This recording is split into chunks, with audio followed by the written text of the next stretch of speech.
Bonjour et bienvenue à tous pour ce webinaire consacré au groupement d'employeurs santé-services. Avec moi, le docteur Stéphane Laché-Pougère. Bonjour. Bonjour. Vous êtes ORL sur Bordeaux et président de la commission exercice libéral de l'URPS et de médecins libéraux de Nouvelle-Aquitaine, la commission qui s'occupe des sujets liés à l'attractivité de l'installation, aux outils pratiques pour le quotidien des médecins. Mais également en visio, Karine Rétière. Bonjour Karine. Bonjour. Vous êtes au groupement employeur santé-service, vous faites partie de cette équipe et maintenant responsable communication, partenariat et services.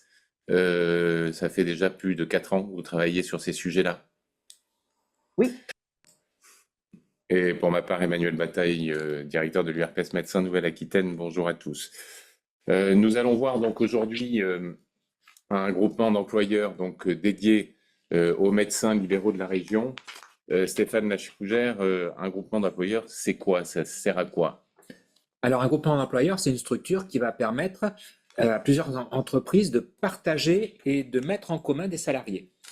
C'est-à-dire que ces entreprises vont s'associer au sein de ce groupement dans le but de recruter et de gérer les employés de tous les médecins qui sont adhérents à cette structure. Ça se caractérise par une gestion des ressources humaines, une gestion administrative des salariés. Ça peut être le recrutement, mais ce n'est pas obligatoire. Ça va être la fiche de paie, ça va être les contrats de travail, ça va être la formation, les arrêts de travail, la médecine du travail. Tout ça, en fait, tout ce qui nécessite tout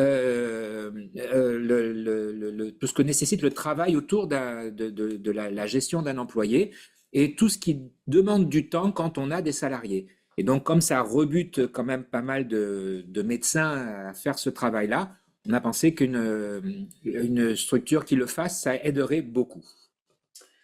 Donc, en résumé, un groupement d'employeurs, c'est une solution coopérative, finalement, qui permet donc aux entreprises, là en l'occurrence aux médecins, aux structures médicales, de partager et bénéficier d'un vrai service dédié et expert. C'est ça qui est important, des ressources humaines, comme il en existe dans les entreprises. Alors, pourquoi l'URPS Médecins de Nouvelle-Aquitaine s'est investi avec d'autres URPS Médecins, d'autres régions, pour proposer ce groupement d'employeurs? Alors d'abord parce que les médecins nous l'ont demandé. Ça, c'est la première chose. C'était une demande de médecins qui, justement, certains qui ont eu des mauvaises expériences avec des salariés, d'autres qui se voyaient difficilement gérer toute la structure d'un salarié. D'autant que dans notre cursus de nos études de médecine, on n'apprend pas du tout ni la gestion du cabinet, ni la gestion de salariés.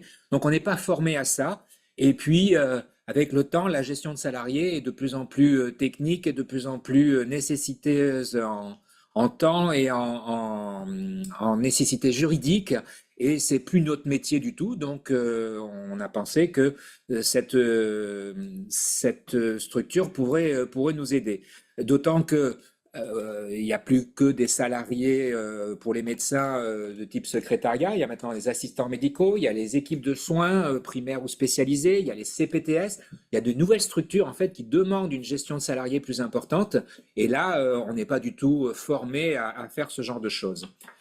Donc, c'est pour ça que les URPS se sont regroupés, 7 URPS de médecins, donc de 7 régions différentes, qui se sont regroupés pour créer ce projet de groupement d'employeurs et qui se sont regroupés en association 1901, exemple de but lucratif, c'est-à-dire qu'en fait, il n'y a pas d'idée de bénéfice sur ce groupement d'employeurs. Tous les frais sont payés par les médecins, mais il n'y a pas de bénéfice en plus. Voilà, donc ce qu'il faut voir, c'est tout ce travail qui est fait par rapport à ce qui est demandé habituellement quand on demande à notre comptable de faire la gestion de paie. Il n'y a pas tout ce travail de RH et d'organisation autour. C'est pour ça qu'on ne va pas avoir exactement le même budget.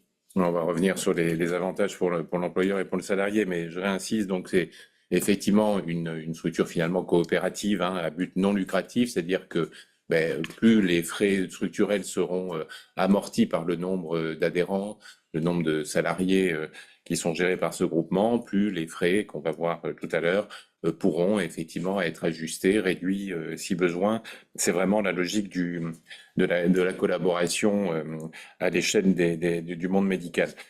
Sur le fait que les URPS investissent, c'est aussi une petite précision parce qu'on entend parfois des choses un peu surprenantes.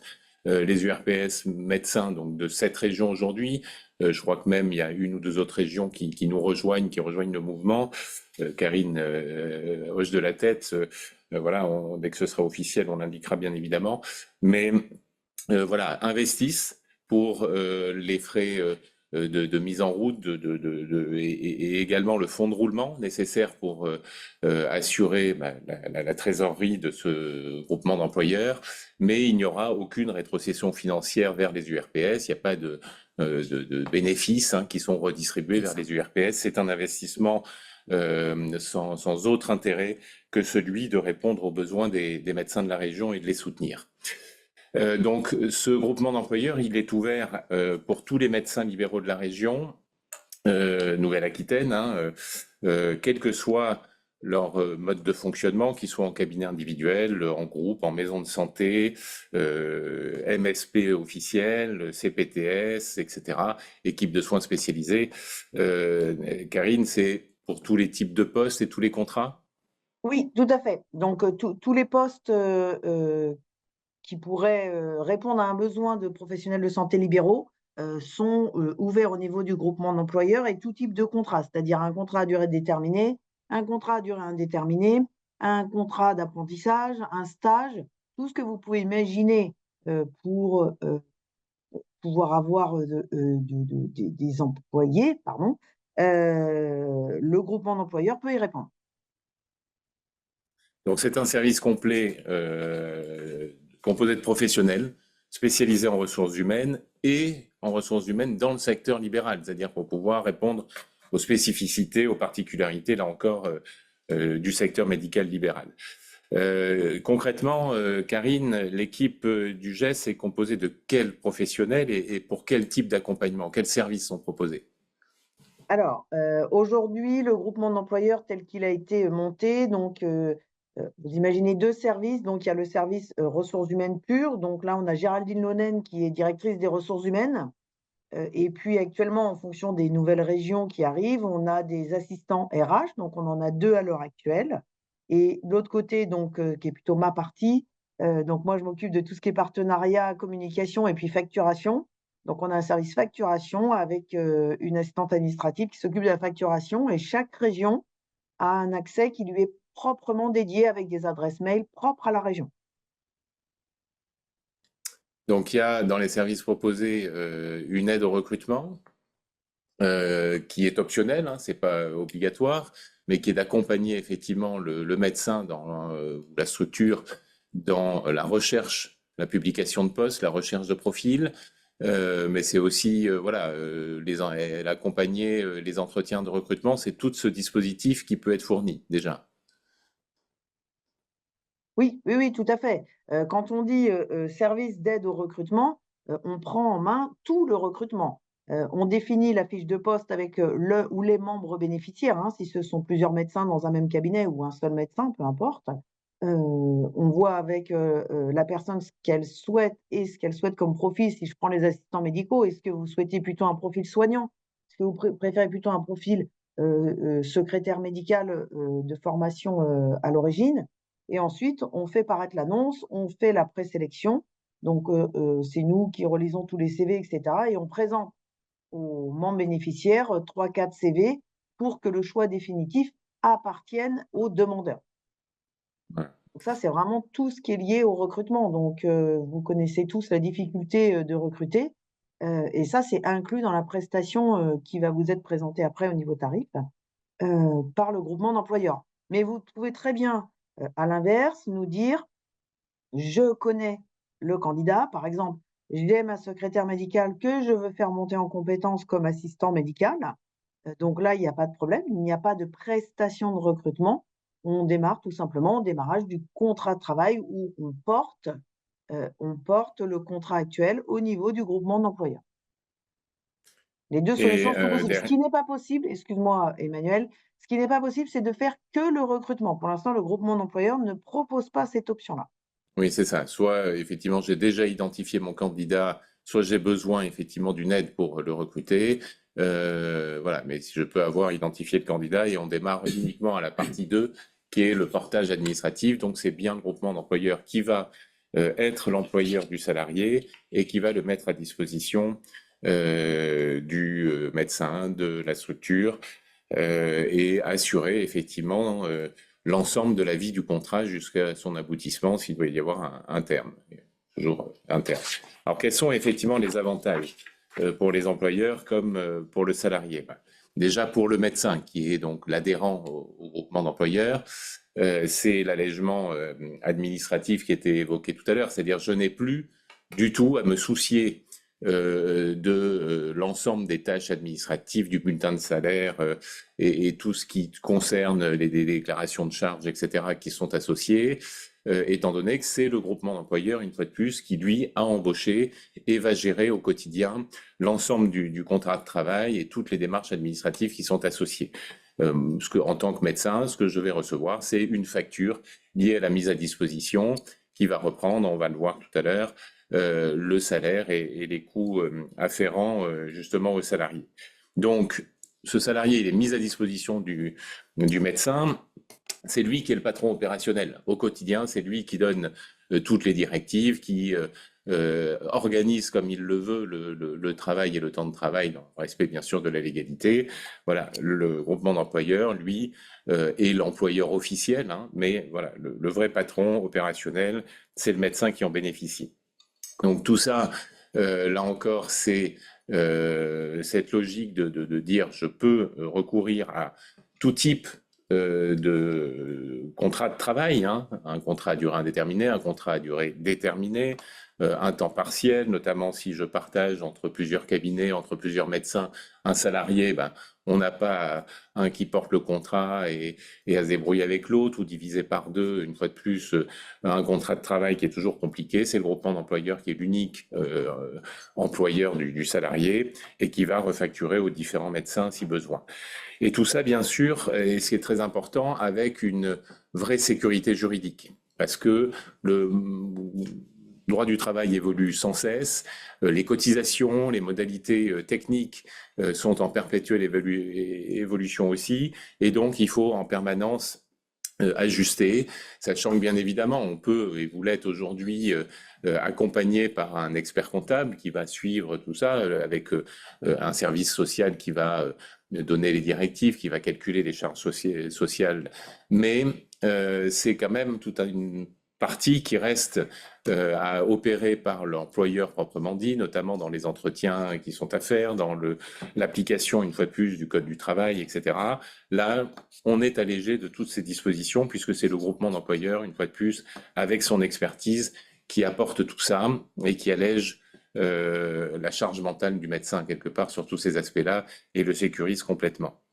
Pour le salarié, il y a également une dimension de sécurité et de garantie d'une bonne gestion sociale et financière.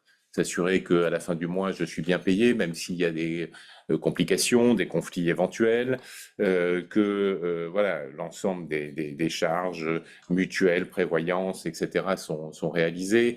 Comment gérer des évolutions de contrat, une augmentation, etc.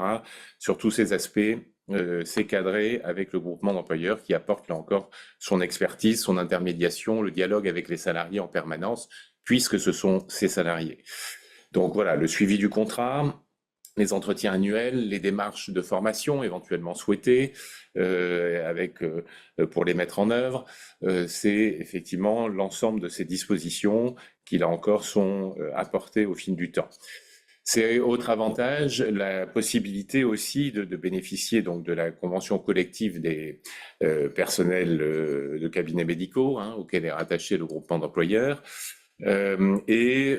Puisque c'est une structure assez importante, de bénéficier des petits avantages de comité d'entreprise, hein, pour voilà, avoir des réductions sur des activités culturelles, des loisirs, vacances, etc.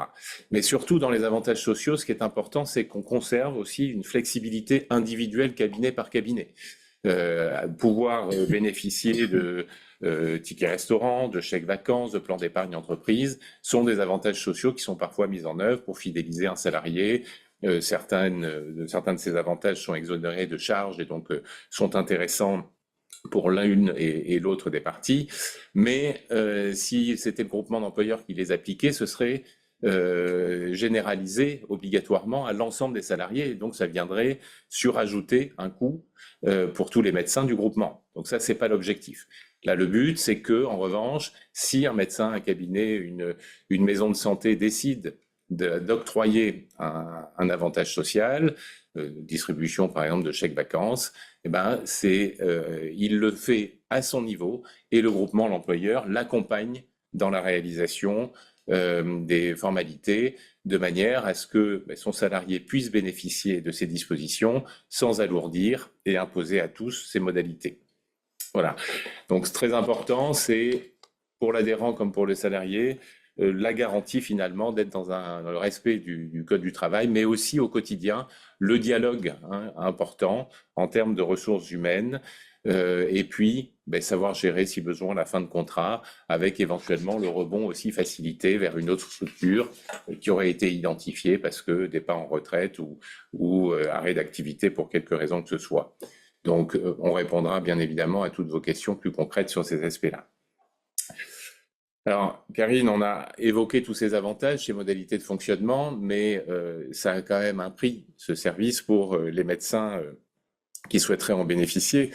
Donc là-dessus, il y a différents types de tarifs. Oui, tout à fait. Alors, au niveau des tarifs, donc, comme on l'a vu précédemment, le groupement d'employeurs santé service est une association loi 1901. Donc, il y a une cotisation annuelle. Voilà, pour appartenir au groupement d'employeurs. Donc, la cotisation annuelle, elle est de 50 € par membre bénéficiaire, ce qui permet néanmoins de participer aux assemblées générales du groupement d'employeurs. Donc, à partir du moment où vous êtes membre bénéficiaire du groupement d'employeurs pour un ou plusieurs salariés, vous êtes convié aux assemblées générales et vous êtes donc décisionnaire et des tarifs et de la politique qu'on peut appliquer au niveau du groupement d'employeurs. Vous pouvez y participer. Alors, c'est pas si neutre que ça quand même. C'est une grosse différence, par exemple, entre un cabinet comptable et le groupement d'employeurs, avec une société d'intérim et le groupement d'employeurs, par exemple. Il participe à la gouvernance, il en est acteur. Exactement, exactement. Alors ensuite, on a parlé tout à l'heure des prestations de départ qui sont faites par le groupement d'employeurs. Donc, soit vous dites au groupement d'employeurs, est-ce que vous pouvez recruter mon futur collaborateur et établir le contrat de travail. Donc, c'est ce qu'on appelle une prestation recrutement plus portage du contrat. Donc là, on est en fonction du profil. Sur un profil assistant au secrétaire, on est à 500 € de forfait. Et sur un profil plutôt coordinateur de CPTS, par exemple, ou peut-être coordinateur de MSP, tout dépend après du profil qui demande un peu plus de technicité, je dirais, dans le recrutement. Là, on est sur un forfait à 1 000 €. Et à l'inverse, si vous connaissez le candidat et que là, vous souhaitez que l'on démarre à l'élaboration du contrat de travail, il n'y a plus la prestation recrutement, on est sur un forfait qui est pour tous les profils le même à 250 €. Donc ça, c'est au départ. Donc on a dit l'adhésion 50 €, le forfait recrutement plus contrat ou que contrat, et on demande, alors c'est une somme qui est restituée à la fin de la mise à disposition, on demande une avance de trésorerie qui est très simple à comprendre. Le groupement d'employeurs verse les salaires aux alentours du 25-26 de chaque mois, mais ne refacture les membres bénéficiaires que le 5 du mois d'après. C'est à peu près comme ça qu'on fonctionne au niveau calendaire. Donc, il était évident que si on n'avait pas cette avance de trésorerie pour pouvoir payer les salaires, le groupement d'employeurs se verrait dans l'obligation de payer l'ensemble des salaires sans avoir l'argent finalement. Donc, c'est pour ça qu'au départ, on demande une avance de trésorerie, plus je vous épargne les délais bancaires, on peut avoir oublié de payer sa facture, etc., etc. Donc, le groupement d'employeurs doit se prévaloir de ça et de pouvoir payer les salaires en temps et en heure. Et bien sûr, ce montant est, lui, restitué en fin de mise à disposition. Et ensuite, pendant toute la vie du contrat, le groupement employeur vous met à disposition bien un service RH quand même du lundi matin 8 h au vendredi 17 h. Vous pouvez nous contacter à n'importe quel moment pour des questions RH, pour du conseil, pour tout ce que vous voulez. Ça, c'est un service qui est complètement inclus dans la prestation du groupement d'employeurs. On va bientôt aussi proposer, des webinaires sur des sujets RH aux membres bénéficiaires. C'est quoi une heure supplémentaire? C'est quoi faire des évaluations annuelles? Et cetera, et cetera. Toutes les obligations d'employeurs qui sont pour chacun d'entre nous et d'entre vous. Donc on va apporter, ces petits webinaires d'information. Donc vous avez des assistants RH dédiés, vous avez une DRH et cetera. Il y a donc une équipe derrière, il y a des logiciels RH, il y a un site internet. Donc il y a des frais de structure et donc on demande une participation aux membres bénéficiaires. Donc le montant a été calculé de la manière suivante. Ça correspondra à la facture mensuelle reçue. On refacture le salaire au réel, c'est-à-dire le coût global du salaire qui est en bas du salaire. C'est le coût global d'un salaire, le salaire brut plus les charges patronales, plus éventuellement une prime Macron, plus éventuellement un ticket restaurant, plus tout ce que vous pouvez imaginer sur un bulletin de salaire est refacturé au réel, sur lequel on applique un pourcentage de 10%. On prend le coût global, multiplié par 10%, et ça, c'est les frais de structure du groupement d'employeurs pour ne pas facturer des montants qui seraient, trop excessifs. On a décidé d'un minima et d'un maxima. Donc au minimum, on facture 125 € par mois et au maximum 250 € par mois. C'est lié au montant du coût global du salaire. Donc si on résume, le coût annuel du groupement d'employeurs, santé service en frais de gestion, varie entre 1 500 et 3 000 € en fonction du profil et du salaire. Ouais, et Et cette tout est somme, inclus dedans. C'est-à-dire un avenant au contrat de travail, c'est inclus dedans. La gestion des congés payés, c'est inclus dedans. La formation pour les assistants médicaux avec l'OPCOEP, avec les inscriptions au centre de formation, c'est inclus dedans. En fait, tout le service est inclus dedans.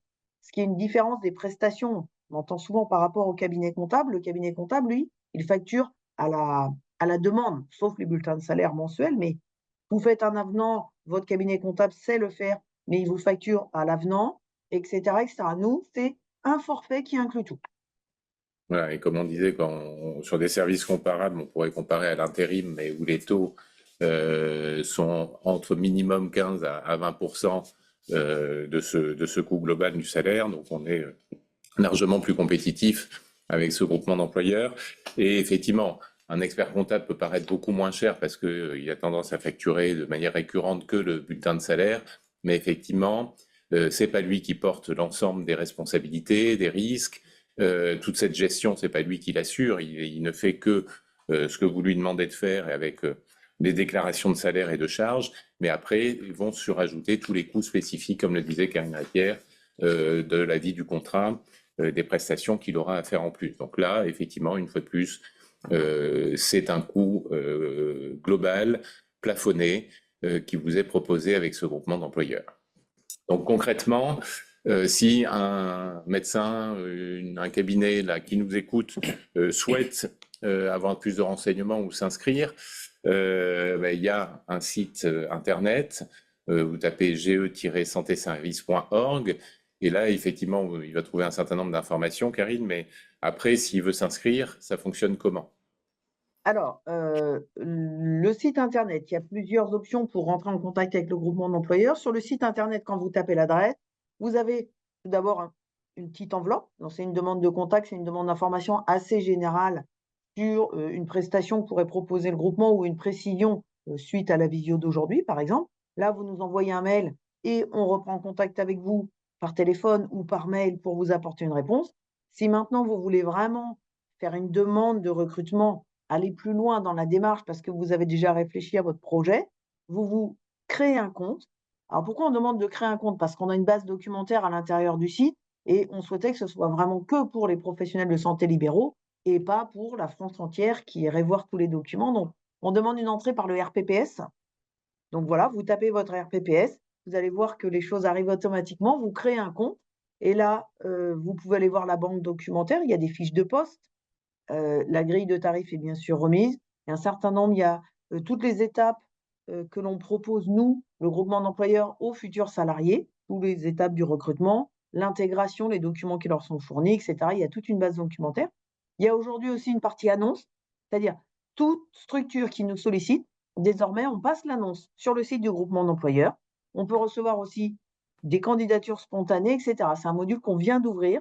c'est le module des annonces qui est en lien, bien sûr, avec Indeed, et cetera, hein, on est en lien direct avec les sites de recrutement et là, vous avez des demandes de recrutement. Ce sont des formulaires en fonction du poste que vous souhaitez, que vous complétez avec tout ce que vous pouvez amener.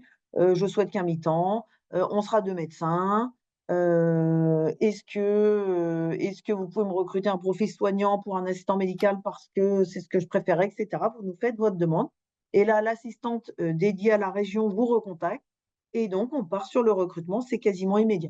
La réactivité est, maximum, une demi-journée, une journée, sauf si vous faites la demande le samedi soir, on ne pourra pas répondre avant le lundi, mais globalement, il y a une bonne réactivité. Merci Karine. Donc voilà, là encore, cherchez à simplifier votre numéro RPPS. Vous allez pouvoir créer un compte et à partir de là, échanger avec le groupement d'employeurs pour vous accompagner au quotidien.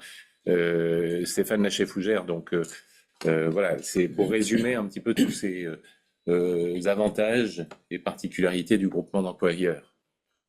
Mais grâce à ce modèle mis en place par les unions des médecins, on peut déléguer la gestion du personnel à des professionnels dont c'est le métier et qui savent faire.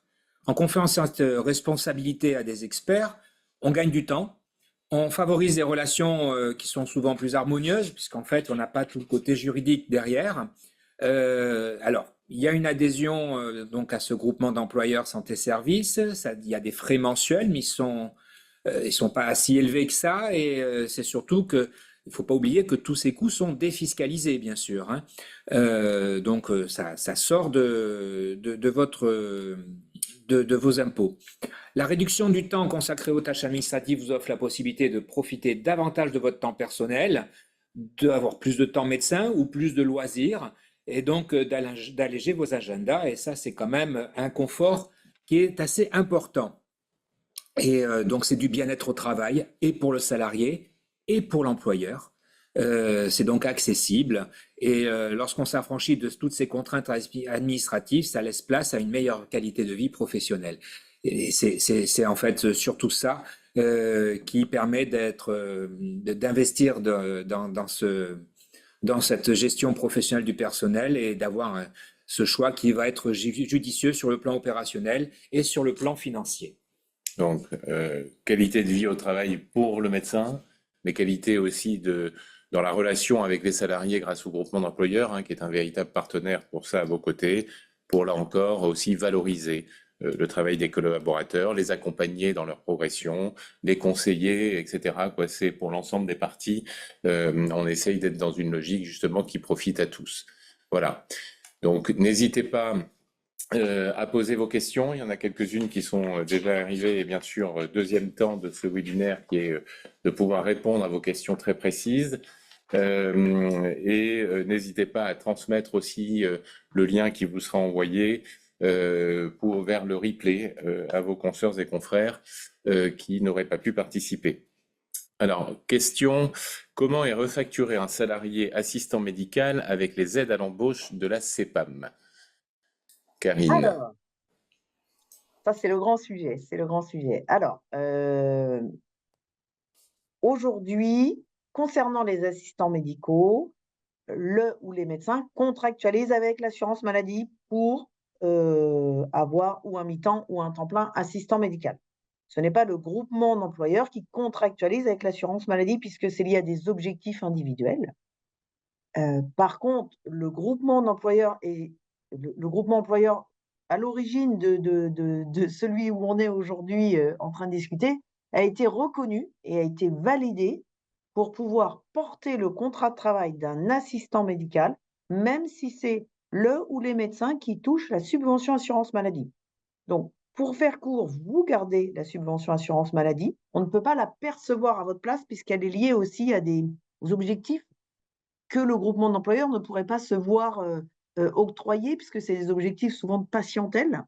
Mais en tout cas, ça pose aucun problème d'avoir un employeur qui est le groupement d'employeurs et d'avoir un médecin qui perçoit la subvention assurance maladie. Ça, c'est OK au niveau national. Il n'y a aucun problème. Merci. Donc, autre question. Puis-je faire une nouvelle embauche sous le groupement d'employeurs en gardant mes salariés avec leur contrat actuel? Bien sûr, Là, il y a aucun souci pour pouvoir le faire, hein. Une fois de plus, chacun aura son contrat et son employeur. Mais autre question qui est un peu arrivée en corollaire, j'ai actuellement plusieurs salariés dans mon cabinet. Est-ce que je peux les basculer vers le groupement d'employeurs? Oui, c'est ce qu'on appelle une fois de plus le portage de contrat. Bien évidemment, dans ces cas-là, il faut l'accord de l'ensemble des parties, c'est-à-dire qu'il faut que les salariés soient d'accord et que vous, en tant qu'employeur, vous souhaitiez également le faire. Voilà. Et donc, analyser bien évidemment pour le salarié les modalités précises en cherchant à répliquer au plus près possible le contrat actuel. Hein. Karine, je suppose que c'est comme ça parce que le groupement Tout est d'employeurs peut repris, de hein. toute façon. Tous les avantages, toute l'ancienneté, tout est repris. Donc effectivement, il y a un consentement qui est demandé, et aux médecins et aux salariés. Il y a un entretien qui est proposé et qui est fait avec les salariés pour qu'ils comprennent, pourquoi, d'un seul coup, il y a un nouvel employeur entre peu opérationnel. Mais enfin, moi, ce que je peux vous dire, c'est que depuis 4 ans, il n'y a jamais eu un refus d'un salarié de passer dans le groupement d'employeurs. Les choses sont expliquées correctement, surtout que toute l'ancienneté est reprise, tout l'historique, les avantages, sont maintenus, il y a aucun problème. Et on Oui, pourrait alors passer que tout ou partie de ses salariés aussi, hein, il n'y a pas de problème. Karine Retière précise depuis 4 ans, effectivement, parce que ce qu'on n'a pas précisé, c'est que il y avait un groupement d'employeurs qui avait été monté par l'URPS Médecins Libéraux des Pays de la Loire, hein, d'où est originaire Karine, où elle travaille. Et donc, c'est le groupement d'employeurs santé-service a été l'évolution de ce groupement d'employeurs, qui a déjà donc un grand nombre de salariés, avec donc les 6 autres régions, les 6 autres URPS médecins qui ont rejoint dans cette démarche justement de mutualisation. Euh, le taux horaire est fixé par qui, en fait, taux horaire ou le salaire est déterminé par qui? Alors, ce qu'il faut voir dans la collaboration qu'on a tous ensemble, c'est que donc nous, on est rattachés à la convention collective des cabinets médicaux, puisqu'un groupement d'employeurs doit avoir une convention collective. On pourra, avoir d'autres questions sur la convention collective, mais en tout cas, celle qui a été choisie, c'est la convention des cabinets médicaux. Donc, il y a aussi des grilles de salaire liées à des postes. Donc le groupement d'employeurs est toujours là à force de propositions. C'est-à-dire que lorsqu'on ne connaît pas, ce qui se pratique, par exemple pour un assistant médical, le groupement d'employeurs va préconiser, en fonction d'une expérience, en fonction d'un profil, va préconiser, un salaire. Mais après le membre, bénéficiaire, lui, va dire: «Ben non, moi je souhaite payer tant». Alors, il y a des minima, hein, ça on l'indique, hein, il y a des minima légaux. Quand on est dans un salaire aussi beaucoup trop excessif, le groupement d'employeurs va dire: «Attention, c'est le poste, il fait partie de ces montants entre ça et ça. Vous êtes hors, comment, réalité et de toute façon, il va falloir le payer à un moment ce poste, quoi qu'il en soit». Donc c'est en collaboration avec le groupement d'employeurs qu'on définit le salaire. En tout cas, le groupement est là pour vous apporter du conseil en la matière, évidemment.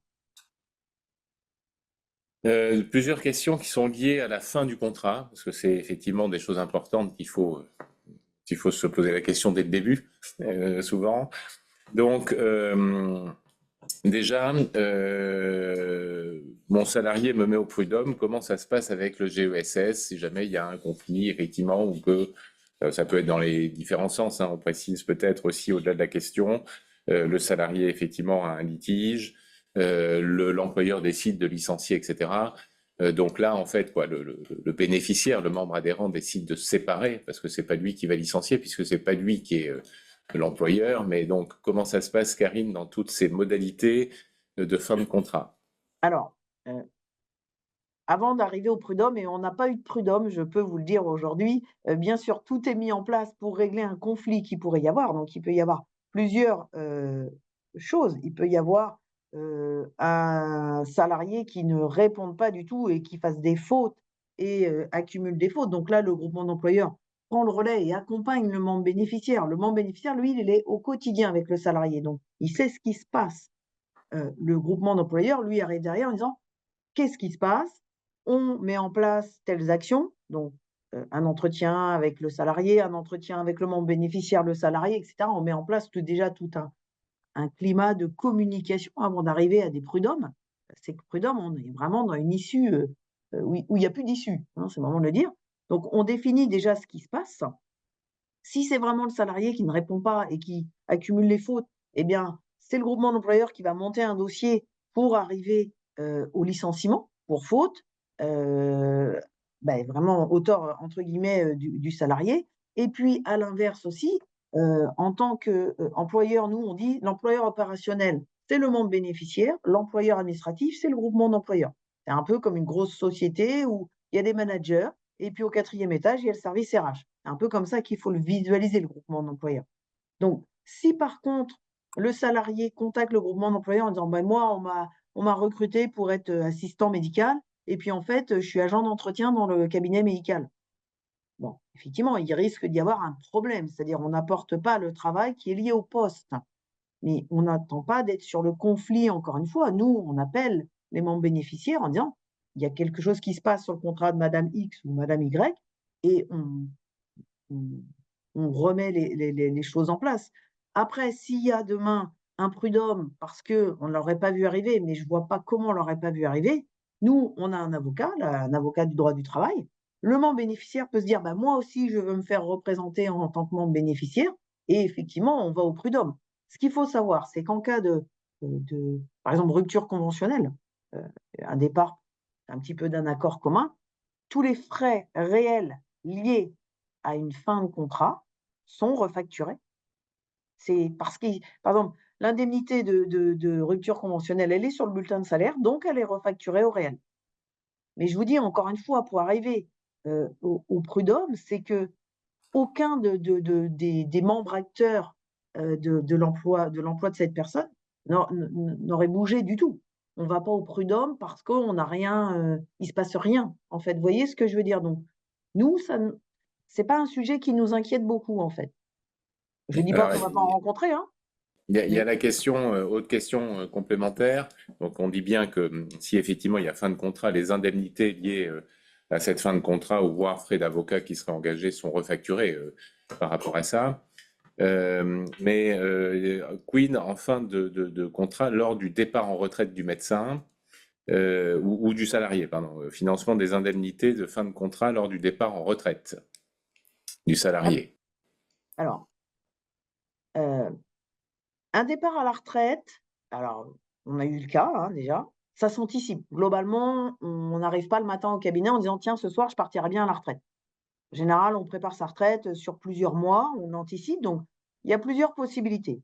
Une mise à disposition peut être dénoncée avec un préavis de 6 mois. C'est-à-dire, je sais que je pars dans 6 mois, je dénonce la mise à disposition, donc le salarié, lui, va rebasculer que dans le groupement d'employeurs. Charge à nous de lui trouver une autre mission auprès d'autres membres bénéficiaires et cetera et cetera. C'est le groupement d'employeurs qui reprend, les choses.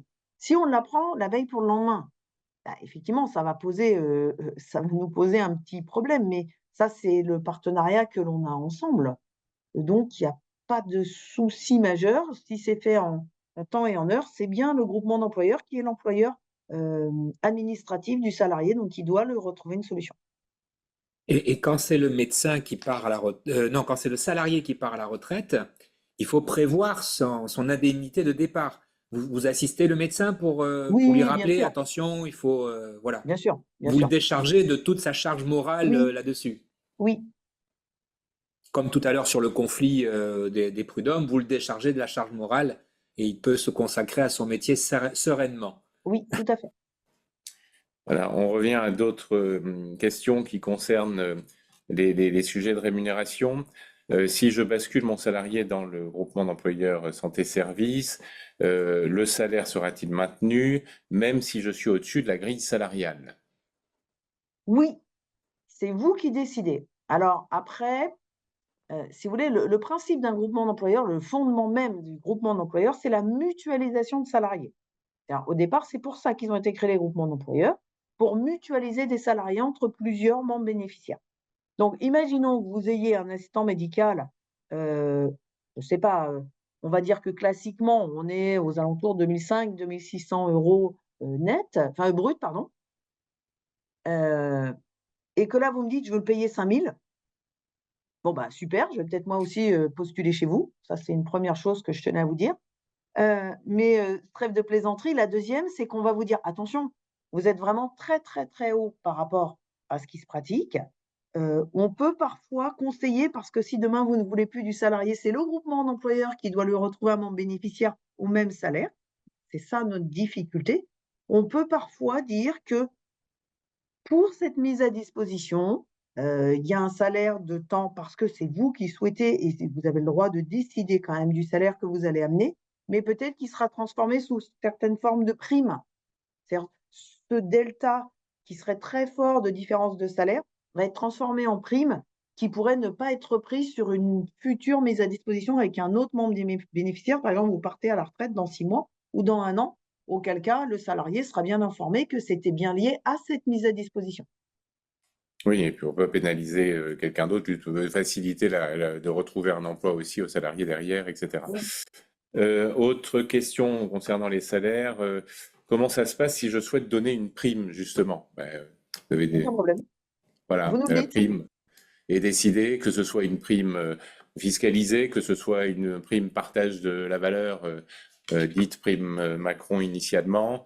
Voilà, le groupement d'employeurs peut justement accompagner ces démarches. complètement. D'ailleurs, je parlais tout à l'heure du programme de petits webinaires qui vont être proposés à nos membres bénéficiaires.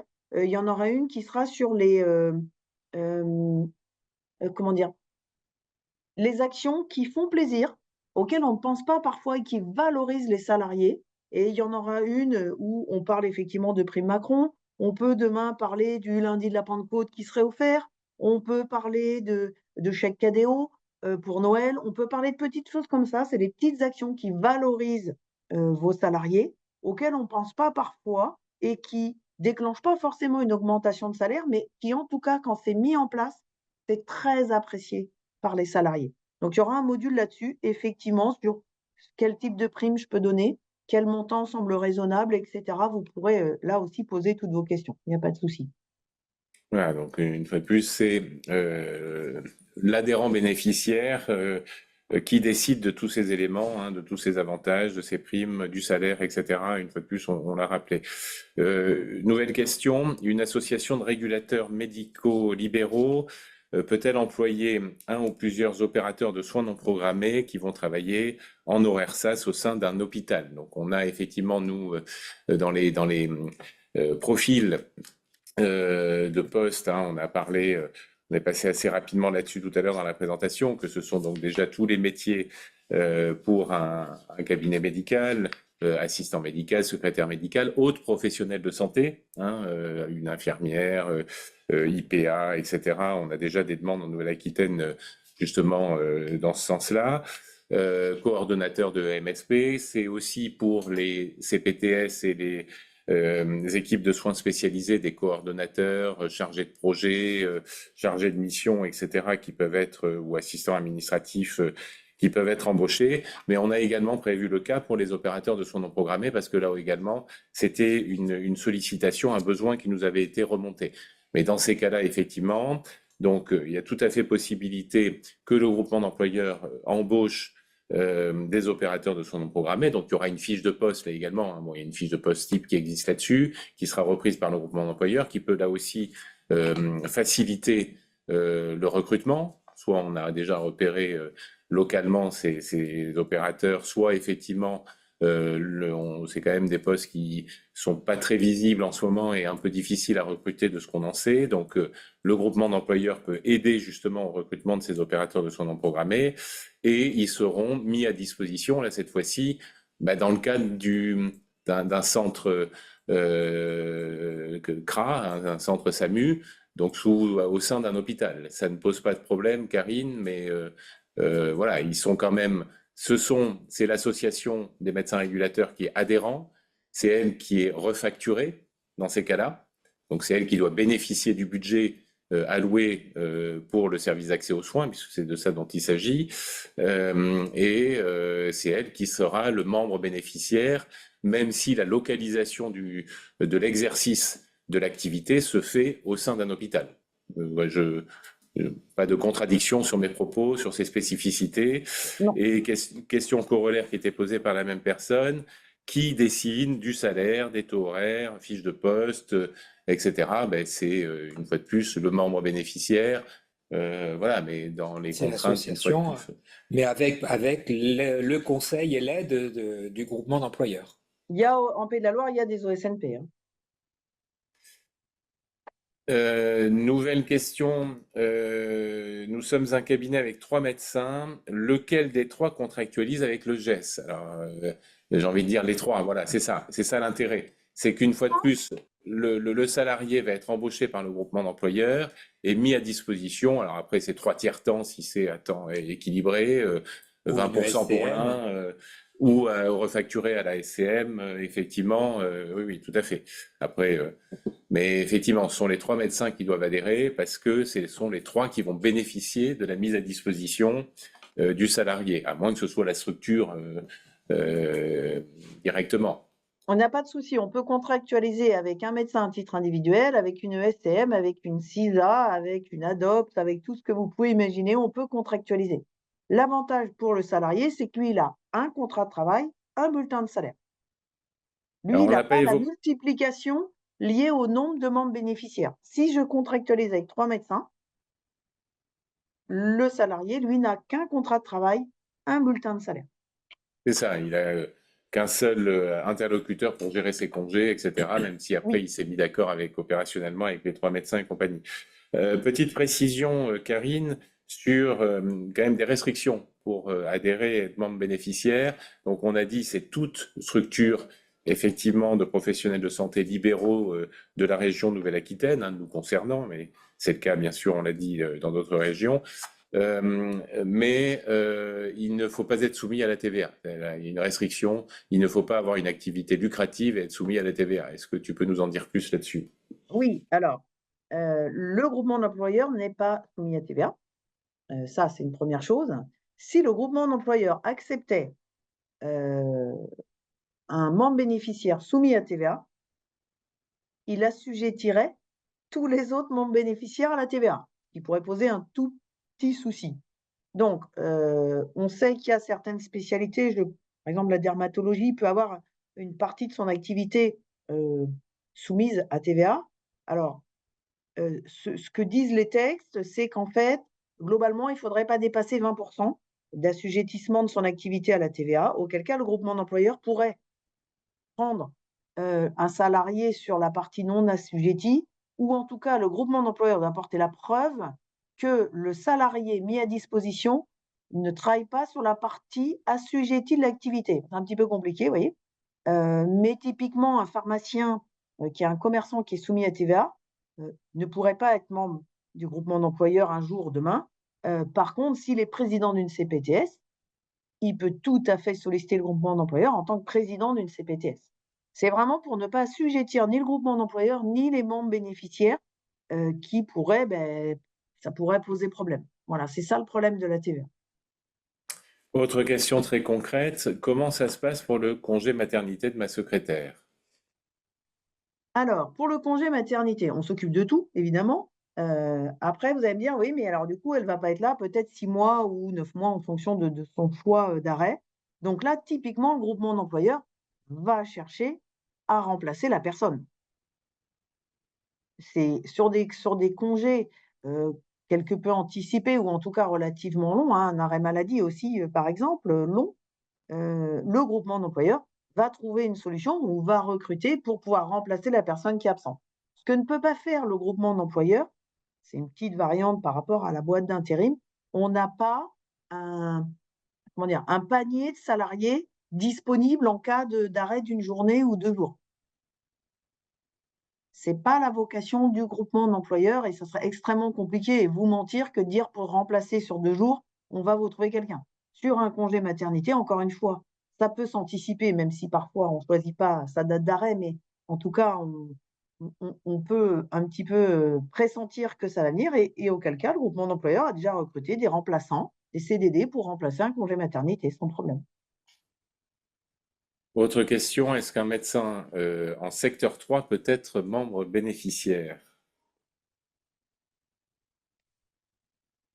Et Ben, dès lors que c'est un moi, je n'ai médecin pas de souci. libéral, Vous êtes inscrit, euh, un médecin libéral, qui a un numéro RPPS, non soumis à TVA, non soumis à TVA, j'ai pas de contrainte, c'est pas lié au secteur en tout cas. c'est pas lié après au secteur. Après, voilà, non, ben, l'objectif est quand même d'accompagner un maximum les médecins conventionnés, mais effectivement, il n'y a pas de restriction de ce côté-là. Je crois qu'on arrive au terme de notre webinaire. Plus de questions.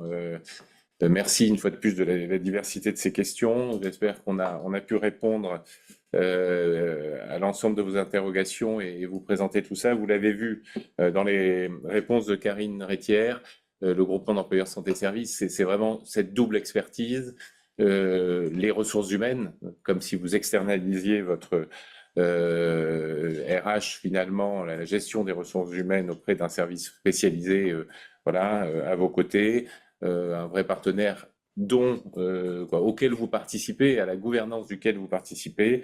Donc cette expertise RH, mais aussi l'expertise du secteur médical libéral hein, dans les réponses très spécifiques, données par Karine Rétière. C'est ça qu'on a voulu monter, c'est être vraiment au service des médecins de la région pour pouvoir les accompagner. Stéphane, comme vous le disiez en début de propos, leur rendre service, faciliter leur quotidien, alléger leurs contraintes administratives. Contraintes morales et administratives. Merci infiniment. À très bientôt pour un prochain webinaire du URPS Médecins Libéraux. Merci infiniment à Karine Rétière du groupement Employeurs Santé Services.